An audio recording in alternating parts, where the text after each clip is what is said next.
Xa que falei de Aristóteles, hai unha... Hoxe que se fala tanto de identidade, vou tentar explicar dúas cousas, dous conceptos, tal como os vería Aristóteles, para explicar un problema que eu vexo hoxe na sociedade, que sería a identidade moral e a memoria. Contexto de Aristóteles é a filosofía clásica non fala do individuo como se fala despois a partir dos existencialistas, senón que na filosofía clásica o individuo é respecto da polis, é dentro da polis, é en comunidade.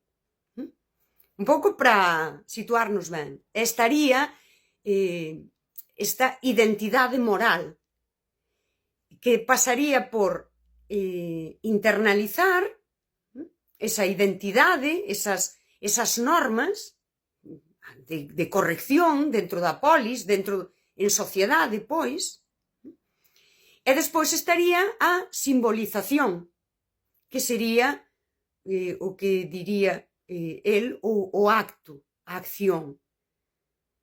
Todo o que ti faz é o símbolo desa túa identidade moral. Aquela identidade moral, para traerlo despois á actualidade, para min serían os cimentos da túa identidade. E ademais sería unha parte sólida da túa identidade, polo menos máis sólida. E despois estaría o tempo. Poñamos tempo pasado, tempo futuro, e Aristóteles diríanos que o que nos causa un problema é o agora. O agora non sería literalmente unha parte do tempo, senón que sería como que suxeita o tempo. Bueno, explicación sempre cutre, un pouco filosofía da pé, de señora da pé pa xente da pé. O teu momento presente depende, está aí como suxeitando o pasado, e sería aquilo que te manda ao futuro, non? E aquí entraría a memoria, a lembranza. Diríanos Aristóteles, a lembranza precisa un suxeito que recorda é unha experiencia pasada. Permitiríanos revivir no agora, que é ese tempo que Aristóteles diría que non é literalmente parte do tempo, e establecer esa relación entre o tempo físico, o tempo medible, e o tempo psicolóxico. O tempo psicolóxico, que se fala en psicoloxía, bueno, a ver, Aristóteles non o dixo así, pero estou dicindo eu así para darlle o sentido. En psicoloxía, o tempo psicolóxico é a túa percepción, é subxetivo. Non é igual. O tempo que pasas dormindo, sí, non se che fai pesado. O tempo de espera parece máis longo. Iso sería o tempo psicolóxico. Daquela, a lembranza é un pouco o que relaciona, non? O tempo que pasou con como eu o percibo, con esa subxetividade. Diría eu, o problema que vexo eu a día de hoxe.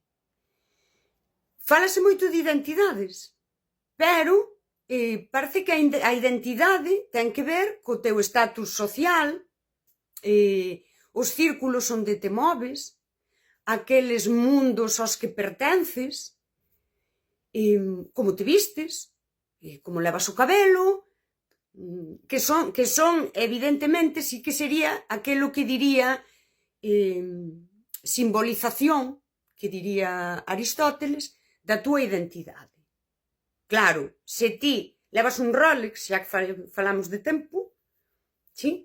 Ese Rolex que diste, para que vale un... Pois vale para que cando cho vexan, se che vexa o teu estatus, non? Pero sigue sendo superficial.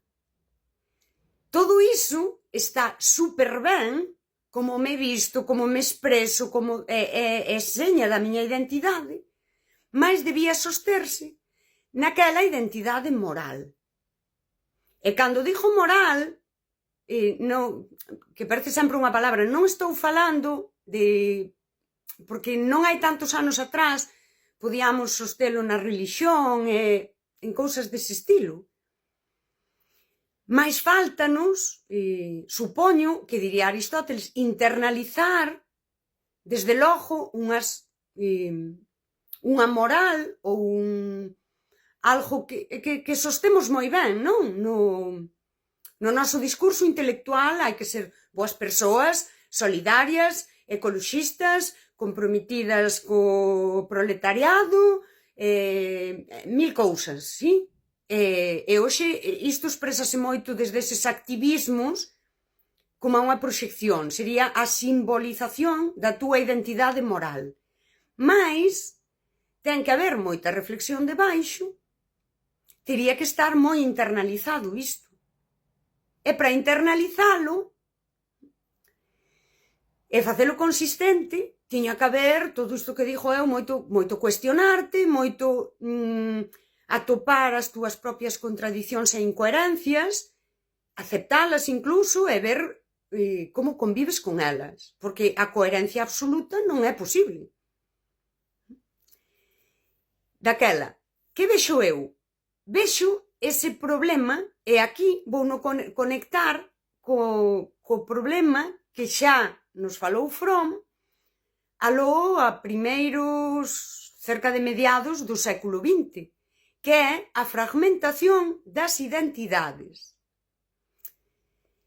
E aquí estaría, que eu xa o falei máis vídeos, cando eu estou en según que contexto e todo é demasiado superficial e performativo. E ese simbolismo da miña identidade moral é superficial, non se sostén nalgo sólido, porque eu, para encaixar, para que non me exclúan, para evitar esas confrontacións, uso un simbolismo que é máis performativo, é máis unha interpretación, é o que aquí acae, é o que aquí me vai facer sentir importante e poder participar. Mas non está internalizado. E cando vou ali, outra cousa, isto que dixo eu, cando falas con unha persoa e parece que está moi en liña contigo, e despois, ao mellor, pois, vela facer outra cousa que dis, sabes, non... é meio incoherente, non? Que esta persoa... Pero a persoa que as súas identidades fragmentadas vive así, como moi happy. Que lle pasa a esta persoa? Según eu, que o seu agora tamén está fragmentado. Nen sequera, imagínate, a identidade sería cambiante ao longo da túa vida, polos discursos, polas túas vivencias. Pero é que nin sequera hoxe pode dicir eu todo este ano, eu que sei, fui moi activista disto e logo atopei unha contradición e quiteino. Non. Non hai, no agora, esa solidez na identidade. Logo isto non vai ancorar ben ca súa vivencia. Para poder recordar, revivir no presente, o seu pasado, a súa traxectoria vital, e poder honrar o que é, e poder dicir o famoso é que eu son así, porque unha identidade moral sólida ten cousas que para ti son o típico, a lealdade, ou seja, hai cousas, non? Que deberían de ser tan fixas, chegada a unha idade que dai non te moves.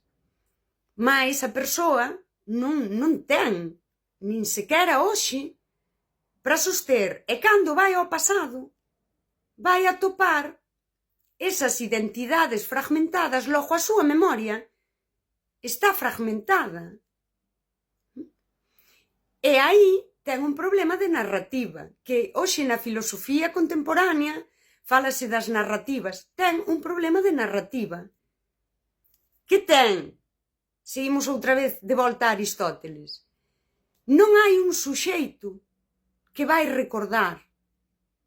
Non hai un suxeito no agora cunha identidade moral ou emocional, poderíamos lle chamar, para non usar a palabra moral, sólida para recordar. Nen sequera o suxeito é un suxeito enteiro e completo. Está fragmentado hoxe. E cando vai a lembranza, a súa memoria, tamén atopa partes de sí. E isto é esa ferida existencial que eu nomeei así. Isto abre unha fenda existencial en ti. Isto lévate a eu quen son. E respecto da memoria, lévate a eu quen era.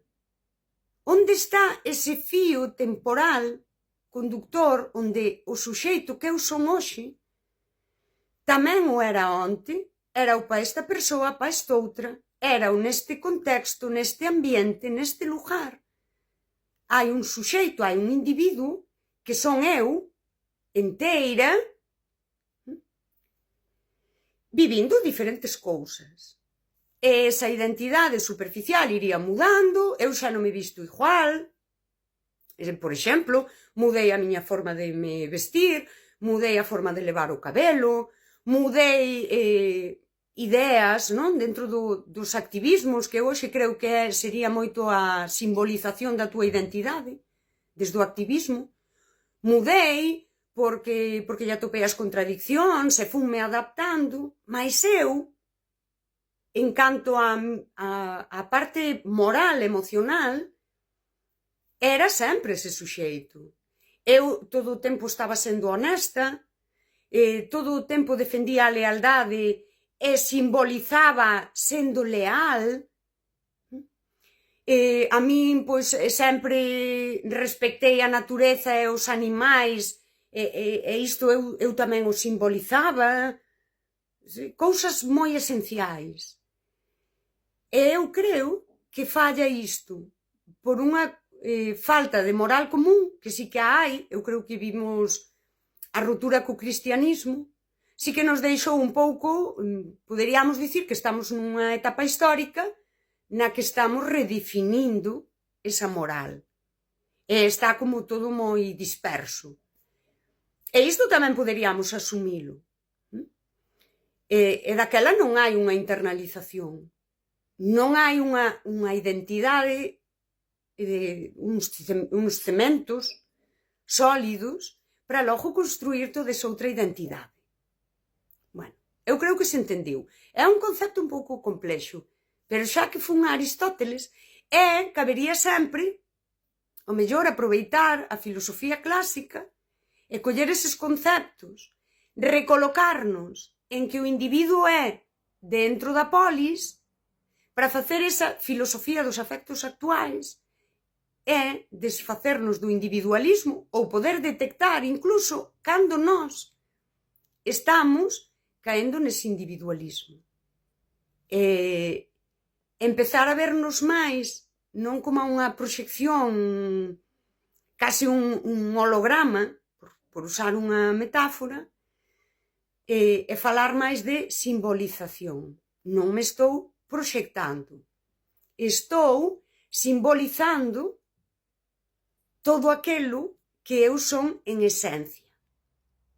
Bueno, algo así.